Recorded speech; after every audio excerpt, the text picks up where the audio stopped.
الحمد لله نحمده ونستعينه ونستغفره ونؤمن به ونتوكل عليه ونعوذ بالله من شرور أنفسنا ومن سيئات أعمالنا من يهده الله فلا مضل له ومن يضلله فلا هادي له ونشهد أن لا إله إلا الله وحده لا شريك له ونشهد أن سيدنا ونبينا ومولانا محمدا عبده ورسوله أرسله بالحق بشيرا ونذيرا وداعيا إلى الله بإذنه وسراجا منيرا صلى الله عليه وعلى آله وأصحابه أجمعين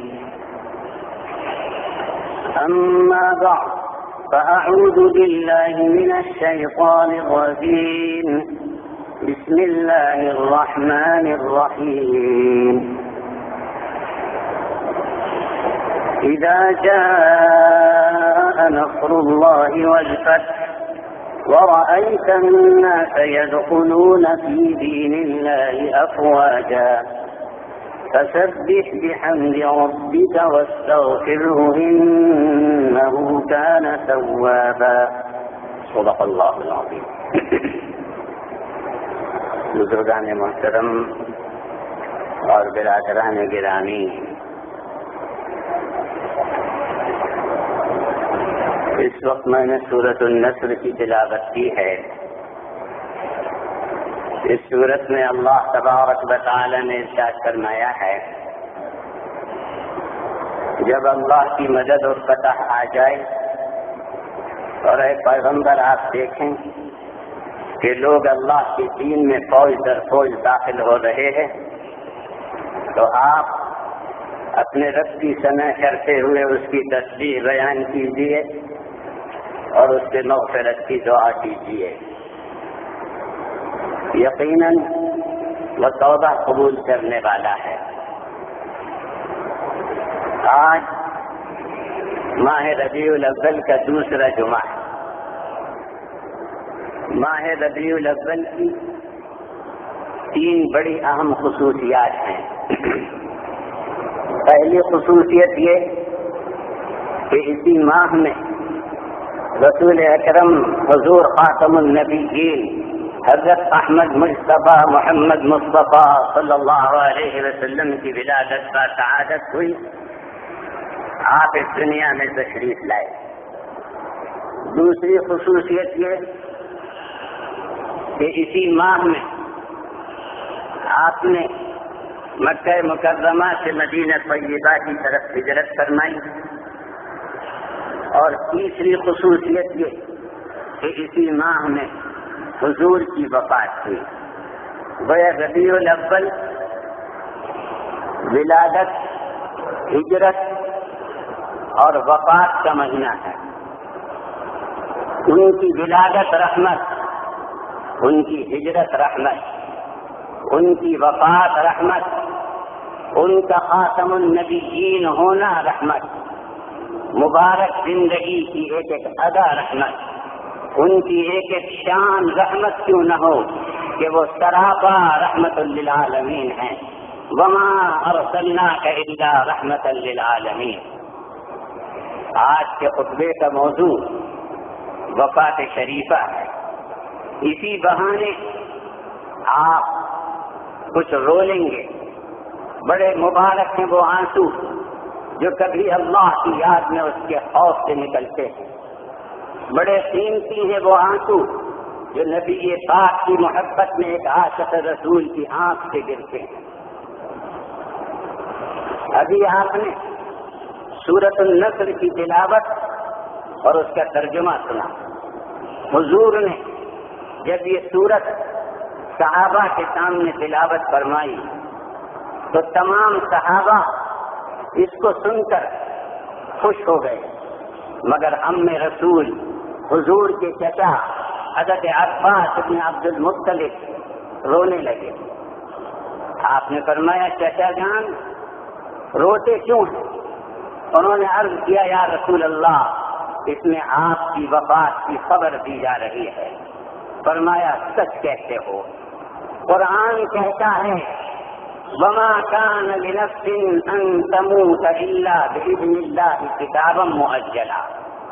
اللہ کے حکم کے بغیر کوئی انسان دنیا سے جا نہیں سکتا، اور اللہ نے ہر ایک کا وقت لکھ دیا ہے جو کسی کو معلوم نہیں، مگر نبیوں کی کچھ خصوصیات ہیں، اور حضور تو محبوب رب العالمین سید المرسلین ہیں، خاتم النبیین ہیں.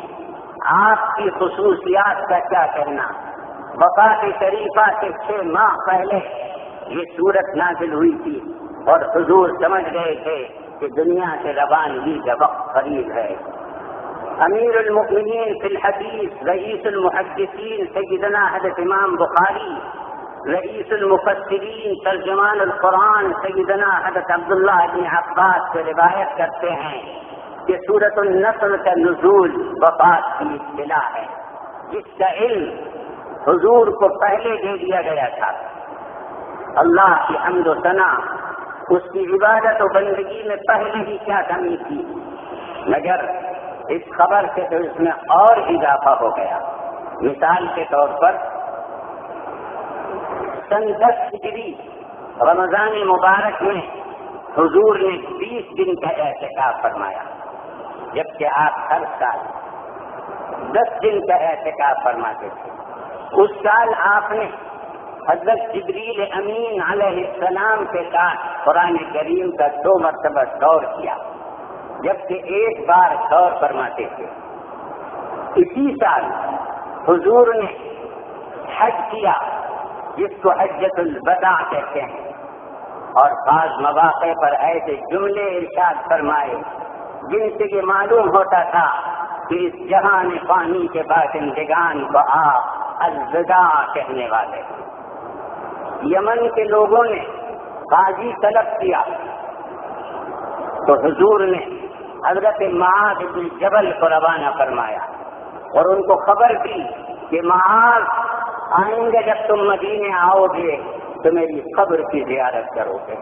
صحابہ کو نبی پاک سے وہ تعلق تھا، وہ محبت تھی کہ وہ سب کچھ برداشت کر سکتے تھے، لیکن اپنے محبوب آقا کی جدائی کا تصور ان کے لیے ناقابل برداشت تھا. حضرت معاذ بے ہوش ہو کر گر پڑے. شہداء احد کی نماز جنازہ نہیں پڑھی گئی تھی.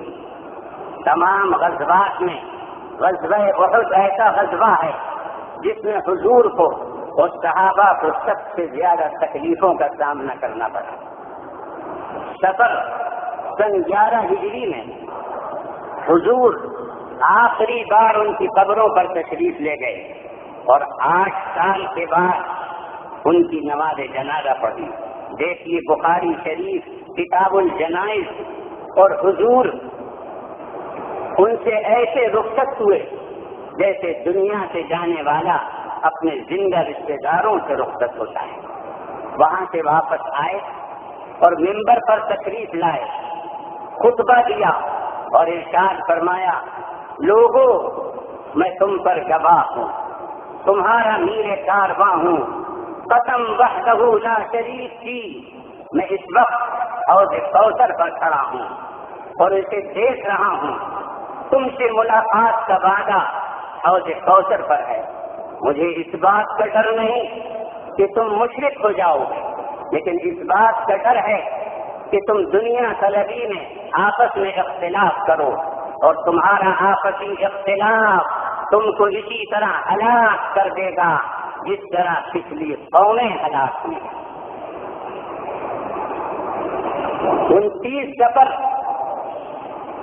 سن 11 ہجری حضور بقیع میں ایک جنازے میں تشریف لے گئے اور واپس تشریف لا رہے تھے کہ سر میں درد شروع ہوا اور پھر تیز بخار، اور یہیں سے مرض وفات کا آغاز ہوتا ہے۔ مرض وفات میں آپ نے 11 دن نماز پڑھائی، طبیعت روز بروز بے چین ہوتی جاتی تھی، اور آپ اب حضرت عائشہ رضی اللہ عنہا کے حجرے میں منتقل ہو گئے، اور اس طرح منتقل ہوئے کہ حضرت فضل ابن عباس اور حیدر کرار حضرت علی مرتضیٰ کے درمیان چل رہے تھے۔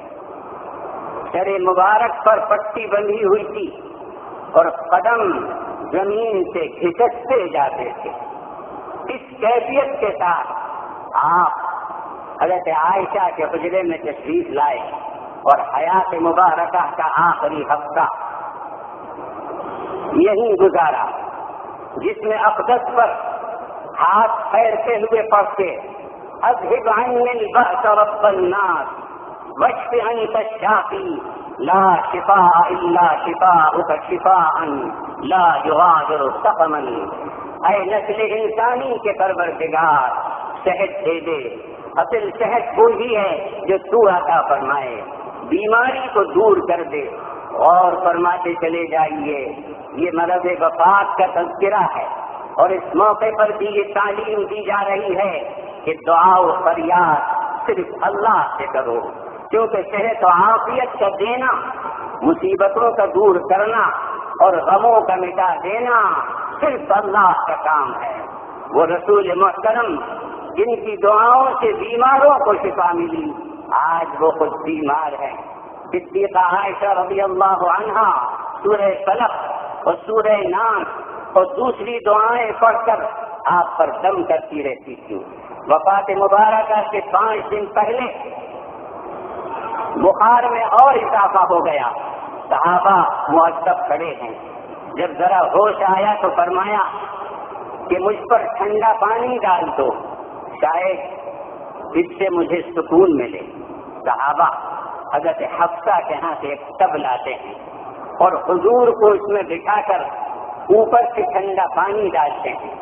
اس تدبیر سے کچھ سکون ملا تو فرمایا فضل مجھے سہارا دو، میں ممبر تک جانا چاہتا ہوں۔ ان کے سہارے آپ ممبر پر تشریف لائے اور اللہ کی حمد و ثنا کے بعد فرمایا یہود و نصارہ پر اللہ کی لعنت ہو، انہوں نے اپنے نبیوں کی قبروں کو سجدہ گاہ بنا لیا، خبردار تم میری قبر ایسی نہ بنانا کہ اس کی پوجا کی جائے۔ اس قوم پر اللہ کا غضب ہے جس نے اپنے نبیوں کی قبروں کو مساجد بنایا۔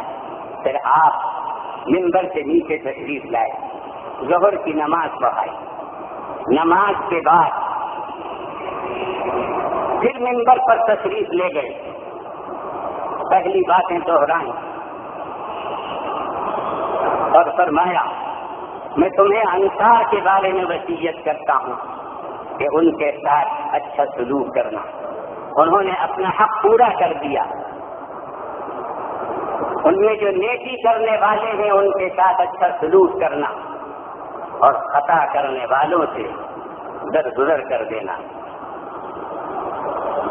وفات سے 4 دن پہلے بھی تمام نمازیں آپ ہی پڑھاتے رہے۔ سب سے آخری نماز جو آپ نے پڑھائی وہ مغرب کی نماز تھی، جس میں سورۃ المرسلات تلاوت فرمائی۔ عشاء کی نماز کا وقت آیا تو مؤذن رسول حضرت بلال در اقدس پر حاضر ہوئے، عرض کیا یا رسول اللہ سب آپ کا انتظار کر رہے ہیں۔ آپ نے 3 مرتبہ اٹھنے کی کوشش کی مگر ہر مرتبہ غشی طاری ہو جاتی تھی۔ پھر فرمایا ابو بکر سے کہو وہ نماز پڑھائیں۔ حضرت عائشہ نے عرض کیا یا رسول اللہ آپ ابا جان کو جانتے ہیں، وہ کس قدر نرم دل ہیں، آپ کی جگہ پر کھڑے ہو کر برداشت نہیں کر سکیں گے اور دوسروں کی نمازوں میں بھی خلل ہوگا۔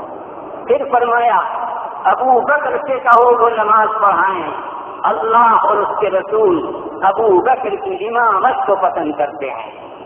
صفیں درست ہوئی، اقامت کہی گئی اور تعمیل حکم میں حضرت ابو بکر نماز پڑھانے کے لیے کھڑے ہو گئے اور اللہ اکبر کہنے کے بعد جب قرات شروع کی تو زاروں قطار ہونے لگے. یہی حال صحابہ کا ہوا کہ ان کی آنکھوں سے ٹپ ٹپ آنسو گرنے لگے اور بعض ہچکیوں سے رونے لگے، کیونکہ آج پہلا دن تھا کہ صحابہ مسجد نبوی کی محراب مبارک کو رسول پاک سے خالی دیکھ رہے تھے. حضرت ابو بکر نے حضور کی مبارک زندگی میں 17 نمازوں میں امامت فرمائی. وفات سے ایک دن پہلے حضور نے تمام غلاموں کو آزاد کر دیا، جو کچھ تھا مسلمانوں کو دے دیا، اور گھر میں چراغ جلانے کے لیے تیل بھی نہیں تھا. بار بار غسی تاری ہوتی تھی. جب افاقہ ہوا تو فرمایا مجھے منبر تک لے چلو، میں کچھ باتیں کہنا چاہتا ہوں. آپ حضرت فضل کے سہارے منبر پر تشریف لائے اور آخری خطبہ دیا. ارشاد فرمایا لوگوں، کالی رات کے سیاہ بادلوں کی طرح فتنے آتے جا رہے ہیں.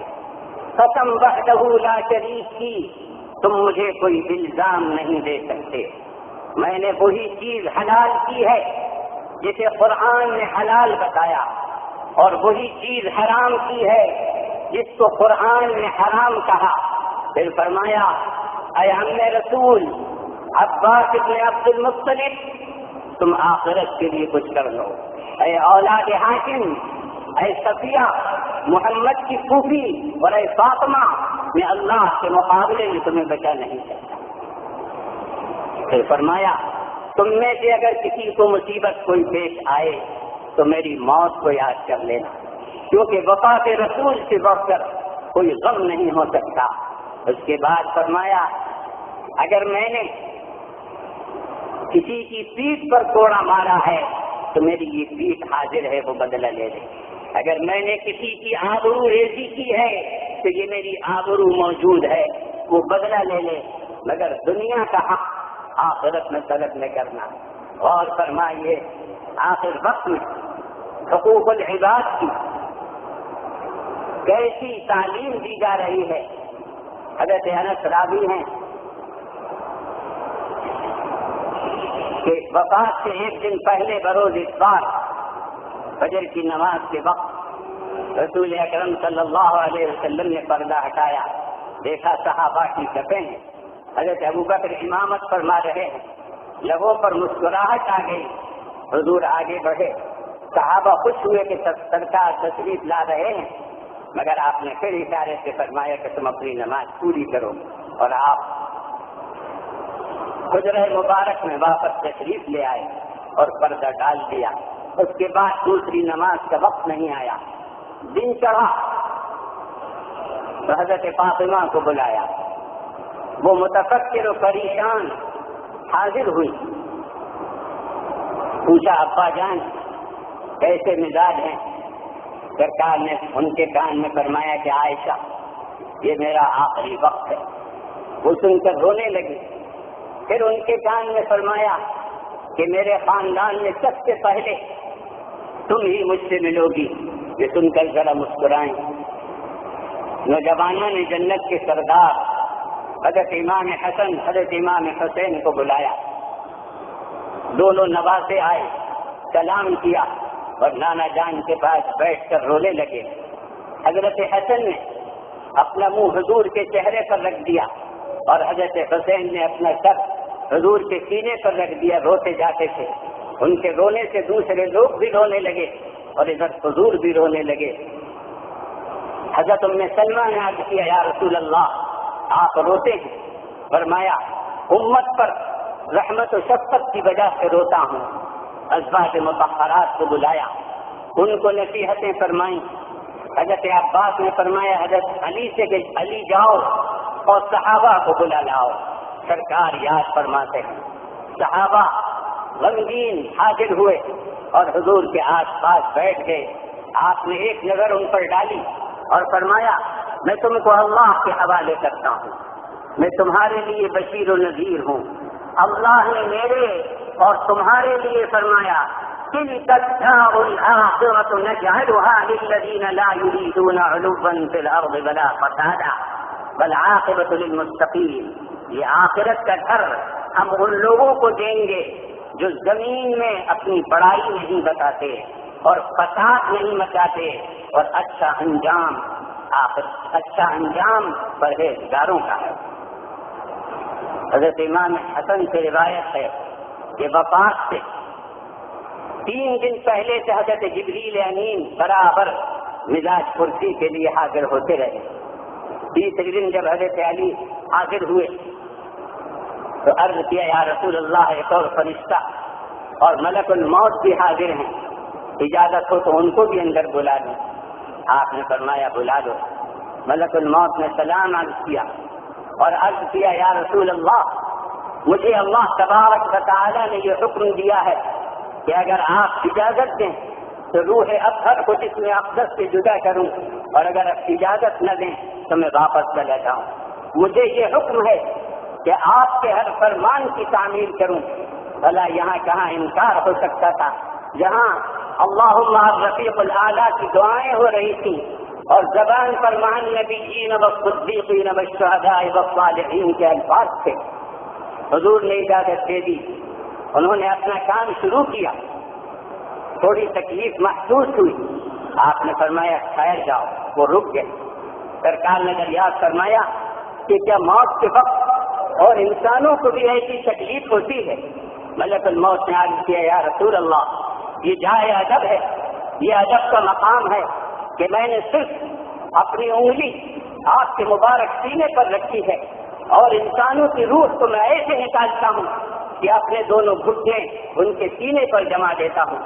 یہ سن کر سرکار سڑک گئے اور فرمایا قیامت تک آنے والے میرے امتیوں کو موت کے وقت جو تکلیف ہونے والی ہے میں آج اسے برداشت کرنے کو تیار ہوں، لیکن موت کے وقت میری امت کو نہ ستایا جائے. سب سے آخری نصیحت جو تھی وہ یہ تھی کہ الصلاۃ وما ملکت ایمانکم، دیکھو نماز کی پابندی کرنا اور اپنے ماتحتوں کے ساتھ اچھا سلوک کرنا. سب سے آخری عمل مسواک کا عمل تھا اور سب سے آخری الفاظ لا الہ الا اللہ اللہم الرفیق الاعلیٰ کے الفاظ تھے. اس کے بعد آواز نہیں آئی، نگاہ مبارک آسمان کی طرف بلند کی، انگلی اٹھائی، سر اقدس حضرت عائشہ کے جانوں پر رکھا ہوا تھا، گویا کہ سچ مچ سو رہے ہوں. چہرہ مبارک پہلے سے زیادہ روشن تھا. پیر کا دن، چاش کا وقت، ہجرت نبوی کا 12واں سال اور 12 ربیع الاول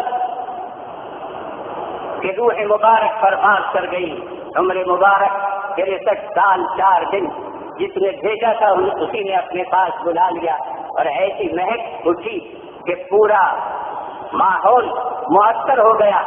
ازواج مطہرات، اہل بیت اور صحابہ پر وفات رسول کی خبر بجلی بن کر گری. غم و الم کے پہاڑ ٹوٹ گئے. جس نے سنا وہیں کھڑے کے کھڑے رہ گیا. آفاق و اطراف گم ہو گئے. حضرت انس فرماتے ہیں کہ سرکار جس دن مدینہ طیبہ تشریف لائے اس سے زیادہ میں نے روشن دن نہیں دیکھا، اور جس دن آپ کی وفات شریفہ ہوئی اس سے زیادہ میں نے تاریخ دن نہیں دیکھا کہ ہر چیز تاریخ نظر آ رہی تھی. حضرت فاطمہ تڑپ کر کہتی ہیں صبت علی مصائب لو انہا صبت علی الایام صرن لیالیا، مجھ پر مصیبت کے وہ پہاڑ ٹوٹے ہیں کہ اگر یہ مصیبت دن پر آتی تو دن و رات ایک ہو جاتے. حضرت عمر جیسے مدبر جہانگیری جہاں بانی کرنے والے ہوش کھو بیٹھے اور تلوار لے کر کھڑے ہو گئے کہ جو یہ کہے گا کہ حضور کی وفات ہو گئی میں اس کی گردن اڑا دوں گا. اللہ کی قسم آپ کی وفات نہیں ہوئی. جیسے حضرت موسیٰ طور پر گئے تھے اور واپس تشریف لائے، ایسے اللہ کے آخری رسول بھی واپس تشریف لائیں گے اور منافقین کو سزا دیں گے، ان کے ہاتھ پیر کاٹ دیں گے. مگر رمز شناس نبوت حضرت ابو بکر صدیق حجرہ مبارک کے قریب آئے اور اندر جانے کی اجازت طلب کی. آواز آئی آ جاؤ آج اجازت کی ضرورت نہیں ہے. کہا سچ کہتے ہو. اندر داخل ہوئے. انا للہ و انا الیہ راجعون پڑھتے جاتے تھے. چہرے اقدس سے چادر ہٹائی اور مبارک پیشانی پر اپنا منہ رکھ دیا اور کہتے جاتے تھے واہ نبی یا واہ نبی یا. میرے ماں باپ آپ پر قربان ہوں. آپ ہر حال میں طیب و طاہر ہیں. ہر حال میں آپ طیب و طاہر و پاکیزہ ہیں. پھر چہرے اقدس پر چادر ڈال کر حضرت ابوبکر مسجد نبوی شریف میں حاضر ہوئے. وہاں تشریف لائے تو دیکھا حضرت عمر بدستور اپنی رائے پر قائم ہیں. ان کی طرف متوجہ ہو کر کہا او قسمیں کھانے والے ٹھہر جا اور اپنی جگہ بیٹھ جا. مگر حضرت عمر اس قدر جوش میں تھے کہ انہوں نے بیٹھنے سے انکار کر دیا. پھر حضرت ابوبکر منبر نبوی پر آئے اور اللہ کی حمد و ثنا اور اس کے آخری رسول پر درود و سلام کے بعد فرمایا من كان يعبد محمدا فإن محمدا قد مات ومن كان يعبد الله فإن الله حي لا يموت. جو محمد کی عبادت کرتا تھا اسے معلوم ہونا چاہیے کہ آپ کی وفات ہو چکی, اور جو اللہ کی عبادت کرتا ہے تو اللہ زندہ و پائندہ ہے, اس پر کبھی موت وارد نہیں ہوگی. وما محمد الا رسول قد خلت من قبله الرسل افإن مات أو قتل انقلبتم على أعقابكم ومن ينقلب على عقبيه فلن يضر الله شيئا. محمد ایک رسول ہیں, ان سے پہلے بھی بہت سے رسول گزر چکے. اگر وہ وفات پا جائیں یا شہید کر دیے جائیں تو کیا تم کفر کی طرف گھٹتے پاؤں پھر جاؤ گے؟ اور جو ایسا کرے گا تو وہ اللہ کا کچھ نہیں بگاڑ سکتا, اور اللہ عن قریب شکر گزاروں کو جزا دے گا. رفتہ رفتہ وفات کا یقین آتا ہے, اور پورا یقین آتے ہی بے دم ہو کر حضرت عمر زمین پر گر پڑتے ہیں. پھر سنبھل کر کہتے ہیں کہ اللہ ابو بکر کا بھلا کرے کہ انہوں نے میری آنکھوں پر پڑے ہوئے پردے ہٹا دیے. حسب وصیت حضرت علی رضی اللہ تعالی عنہ نے غسل دیا. حجرہ مبارک کے کونے سے آواز آئی خبردار نبی کے کپڑے نہ اتار. آپ جو کپڑے پہنے ہوئے تھے انہی میں غسل دیا. حضرت فضل ابن عباس اور حضرت اسامہ نے اور حضرت عقیل نے کفن پہنایا. 3 یمنی چادروں میں آپ کو لپیٹ دیا گیا. چہرہ, ہتھیلیاں, پیر, ان پر خوشبو لگائی گئی. حضرت ابو بکر نے فرمایا کہ میں نے حضور سے سنا ہے کہ نبی جس جگہ وفات پاتے ہیں وہیں ان کو دفن کیا جاتا ہے. جس میں اقدس کو اٹھا کر دوسری طرف رکھا, اور حضرت ابو طلحہ نے بغلی قبر شریف تیار کی. جنازے کے تعلق سے یہ بھی آپ کا فرمان تھا کہ میرے غسل و کفن سے فارغ ہو کر تو میرے جنازے کو ایک طرف رکھ دینا اور باہر چلے جانا. پہلے حضرت جبریل فرشتوں کی ایک جماعت کے ساتھ نماز پڑھیں گے. چنانچہ ایسا ہی کیا گیا. فرشتوں کی اس جماعت کے بعد سب سے پہلے حضرت علی نے نماز جنازہ پڑھی, پھر اولاد ہاشم نے, پھر مہاجرین نے, پھر انصار نے, مردوں نے, عورتوں نے, بچوں نے. 10 افراد حجرہ مبارک میں جاتے تھے اور نماز پڑھ کر آتے تھے. اس نماز میں صرف درود و سلام تھا اور کوئی امام نہیں تھا. حضرت علی نے پہلے ہی کہہ دیا تھا کہ امام المرسلین کی کون امامت کر سکتا ہے. حضور جیتے جی ہم سب کے امام تھے اور وفات کے بعد بھی آپ بھی ہم سب کے امام ہیں. عجیب وفات کیسی اور وصال کیسا. آپ کا نام زندہ ہے, آپ کا کام زندہ ہے, آپ کا قیام زندہ ہے, مبارک زبان سے نکلا ہوا ایک لفظ زندہ ہے. پیاری زندگی کی ایک ایک ادا زندہ ہے. چاند سورج کے یہ چراغ گل ہو سکتے ہیں, ستاروں کی یہ شمع بجھ سکتی ہیں, مگر آپ کا لایا ہوا قیام ہدایت بجھ نہیں سکتا. بس دعا کیجیے کہ اے خالق کائنات تو ہم سب کی طرف سے اور پوری امت کی طرف سے اپنے رسول کو بہترین جزا عطا فرما اور ہم کو آپ کی شفاعت نصیب فرما۔ وآخر دعوانا الحمد للہ رب العالمین۔